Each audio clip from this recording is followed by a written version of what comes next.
While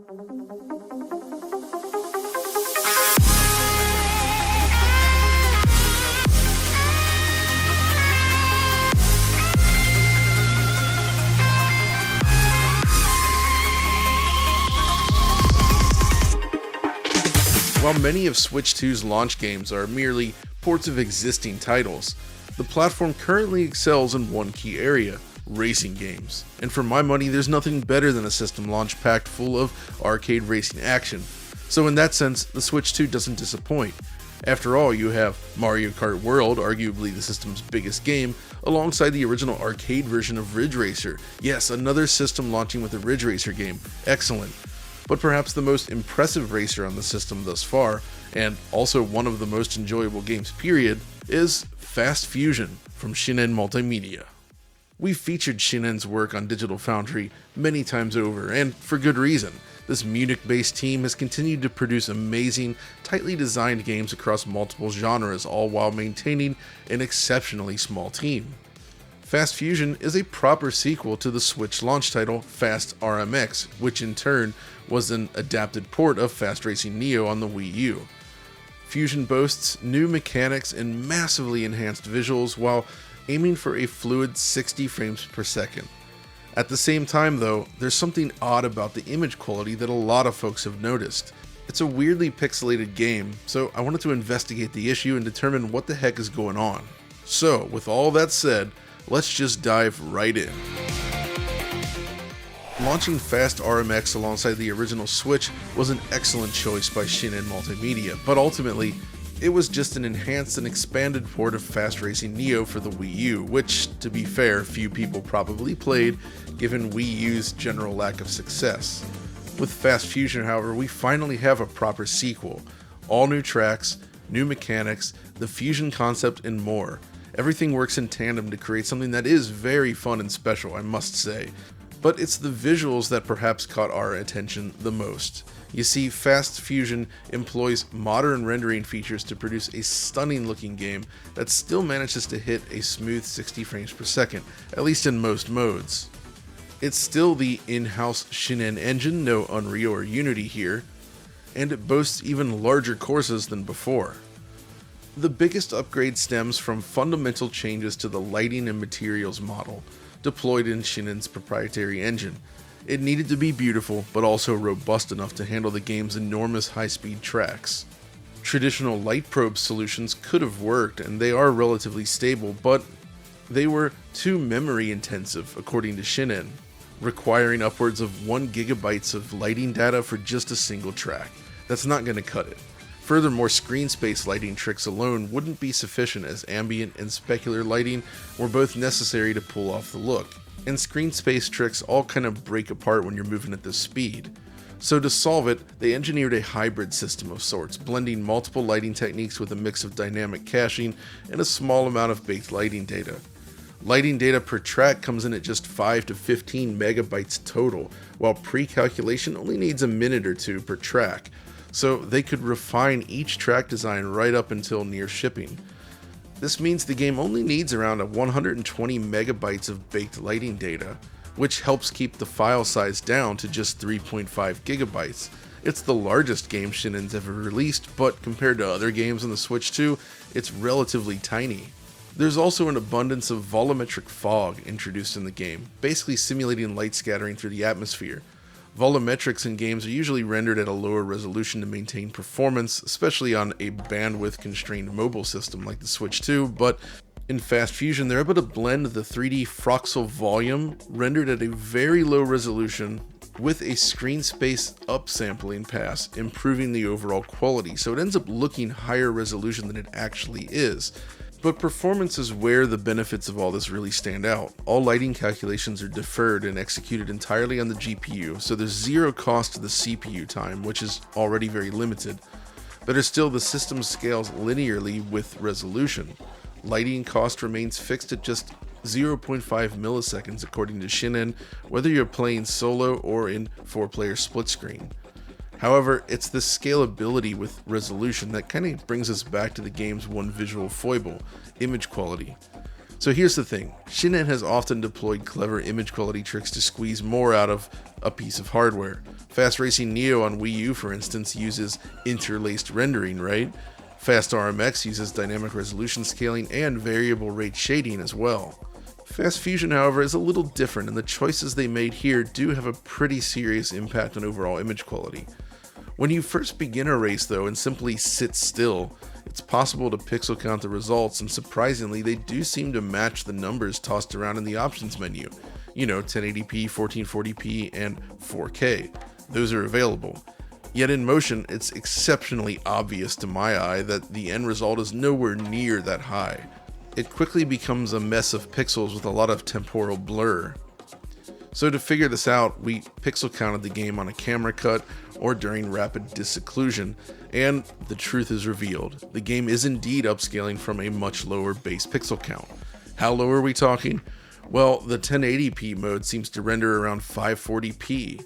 1440p mode is slightly lower, weirdly enough, coming in at 504p, while the 4K 60 mode is around 648p or so.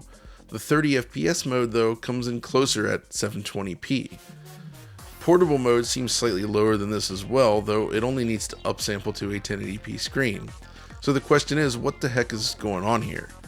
Well, it turns out they're using, and arguably abusing, the Switch 2 variant of DLSS, which presents some interesting and good news. So, based on Richard's testing, the CNN model version of DLSS up to 4K costs around 18 milliseconds. This doesn't take into account things such as the native post-processing required for PC DLSS, but given that 60 FPS requires the overall frame time to sit below 16.7 milliseconds, the results are very interesting. It means that 4K DLSS is quite a bit cheaper on the Switch 2. The problem here though is that we can't quite yet judge the overall quality because Fast Fusion is kind of a worst case scenario. It abuses DLSS. Going from say 612p up to 4K requires a gigantic amount of interpolation from DLSS, something that might work in a slow-paced game, but with the speed of Fast Fusion, it causes serious visual artifacts, leading to this crazy image breakup. That's basically what's happening here. And this is fundamentally the game's primary weakness. In fact, in terms of raw pixel output, Fast RMX on Switch actually runs at a higher resolution with a more stable image. But there is some good news. Shin'en has taken notice of this, and in patch 1.3, which is set to arrive sometime next week, a new Pure mode will be offered in the options menu. This one will target 1440p in docked mode and 1080p in handheld mode while using a dynamic resolution scaling solution like Fast RMX instead of reprojection. We'll reserve judgment until we see it for ourselves, but at least on paper, it seems like a great solution. Thankfully, when it comes to frame rate, Shin'en has once again delivered great results. The game includes 4 visual modes: performance, balance, and quality, and all of them target 60 frames per second with variable pixel input quality. There's also an ultra quality mode which drops down to 30 FPS, one I don't really recommend. So the ultra mode targeting 60 frames per second basically disables real-time shadows in favor of baked shadows, along with screen space shadows. In practice, the difference between the two is relatively minor, but it does mean that things appear slightly less dynamic. Now that ultra quality 30 FPS mode retains all the various visual features of the performance and balance modes while running at the highest resolution, but honestly, the drop to 30 FPS really isn't worth it in my opinion. The other modes then hum along at a pretty stable 60 frames per second. I noted a couple tiny instances of slowdown, but it's rare enough that I wasn't able to reproduce it for the frame rate analysis. Well, aside from the credits sequence here, which does seem to struggle to hold on to 60 for some reason. Still, whether you're in docked mode or portable mode, frame rate is very stable. I attempted a 4-player frame rate analysis test, but without 4 people around, I had to do it by myself, so I wasn't able to control the game very well, but it at least seems to hit its 60 FPS target mostly, though I did actually manage to trigger one little bit of slowdown right here, before ultimately crashing all 4 vehicles. I also took some time out to test the game's game sharing feature, where it remotely beams sort of a video stream to another device, allowing people to play in 2-player together. And this one is interesting because fundamentally it works fairly well in terms of fluidity, but boy, image quality takes a gigantic hit. Then again, this is also a difficult scenario for video as the game is so darn fast and full of artifacts. When sitting still, it actually looks pretty sharp, so slow games might be okay. The big problem I had though is connectivity, where even having the two switches right next to each other and right next to the router, and using wired in some cases, I was still getting intermittent connection problems which would kill the image quality. This occurred both on a Switch 1 and a Switch 2. So yeah, there's still some work to be done here. But okay, beyond performance and image quality, the rest of the visuals also deserve plenty of praise. We've already talked about the lighting, of course, but the quality of the actual materials, the track detail, the ships, all of this stuff is wonderful. Made even more so when you actually look at the credits and realize just how few people actually worked in this game. It's seriously mind-bending to see what they were able to achieve with so few people. Some of the things I like include the subtle specular reflections on the track that you see with shiny or wet materials. I love the tracks themselves. They're massively more detailed than anything in Fast RMX and feel a bit more expansive than the prior game. Things like post-processing have also been greatly improved. I'm a big fan of the motion blur in this game. It's a key part of the visual makeup of Fast Fusion. Then of course there's the rain. I'm a sucker for great rain effects, and there is a stage with this awesome rain whipping around as you race, which also includes droplets collecting on the screen. Then there's the very nature of the tracks themselves. If you go back to Fast RMX and the like and actually pay attention to those tracks, you'll see that it's mostly just these floating structures with random objects and scenery tossed around the side. They did their best to create actual environments there, but it was somewhat limited. With Fast Fusion, the actual tracks are weaving around real land masses with a proper terrain system implemented. As a result, it lends the tracks a greater sense of physicality, as if these structures are really built into mountains and terrain, as opposed to just random floating objects. It helps the whole world around the track feel a lot larger than anything in the original games, and increases the sense of scale of each track. In addition to that, it features an excellent HDR implementation, one better than Nintendo's own games, with a very nice distinction between highlights and darker regions of the image. It doesn't look particularly amazing in portable mode, but that's limited by the display itself, which is not a proper HDR display. When played on a display that does support great HDR, it really pops. All this is to say that despite a chunky image, it's genuinely a stunning game, and I still believe it's the most technically impressive game of the launch lineup due to its mix of high quality visuals and super smooth performance. It's really only let down by that image quality. But of course, there's more to the game than just the visuals. I also want to talk about the game itself and the audio. So, Fast Fusion does support full surround sound, which is something that was relatively uncommon on original Switch, so I hope we see it more this time, and in the case of Fast Fusion, it's extremely well done.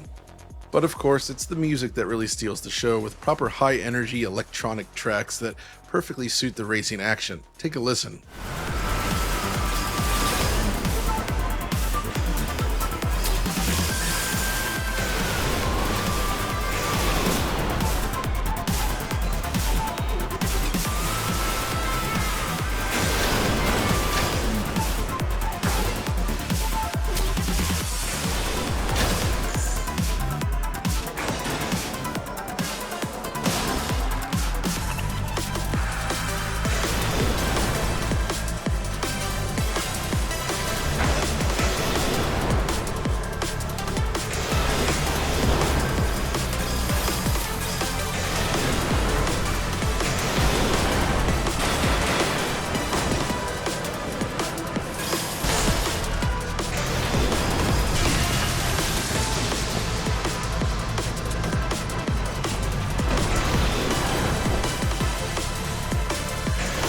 See what I mean?